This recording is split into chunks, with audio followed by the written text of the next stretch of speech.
आकृतीत वाफेवर चालणारी झोतयंत्र किंवा टर्बाईन आहे. झोतयंत्राला टर्बाईनला पाती किंवा ब्लेड असतात. ज्यावेळी या टर्बाईनच्या पात्यावर द्रव्याचा किंवा वायूचा मारा केला जातो, या पाती फिरतात.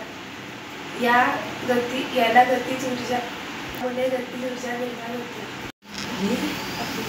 झोतयंत्राला टर्बाईनला पाती किंवा ब्लेड जोडलेले असते. ज्यावेळी या टर्बाईनच्या पातीच्या द्रवाचा किंवा वायूचा मारा केला जातो, तेव्हा ही पाते फिरू शकतात. यामुळे गतिज ऊर्जा निर्मिती होते. हे टर्बाईन विद्युत जनरेटरच्या चुंबकाला जोडलेले असल्याने हे विद्युत चुंबकीय टर्बाईनला ऊर्जा निर्मिती होते. आकृतीत वाफेवर चालणारे झोतयंत्र किंवा टर्बाईन आहे. टर्बाईनला पाती किंवा ब्लेड्स असतात.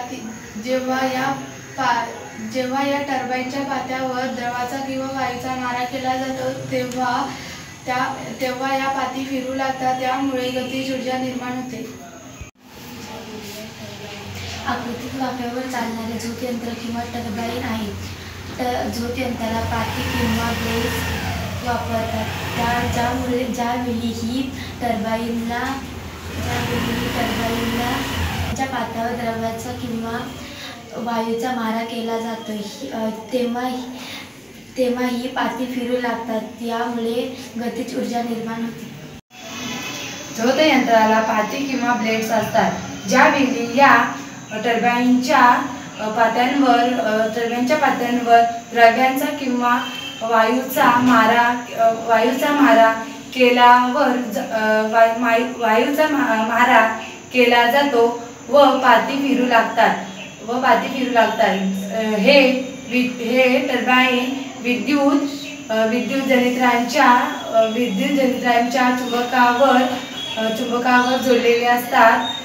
चुंबकावर जोडलेले असतात. हे विद्युत चुंबकीय प्रवर्तनाने ऊर्जा निर्मित होते.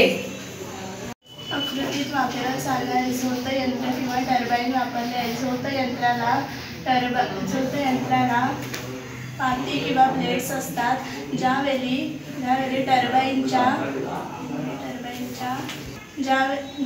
टर्बाईनच्या पात्यावर द्रवाचा किंवा वायूचा मारा केला जातो, तेव्हा त्यामुळे ही पाती फिरू लागतात. त्यामुळे गतिज ऊर्जा निर्माण होते.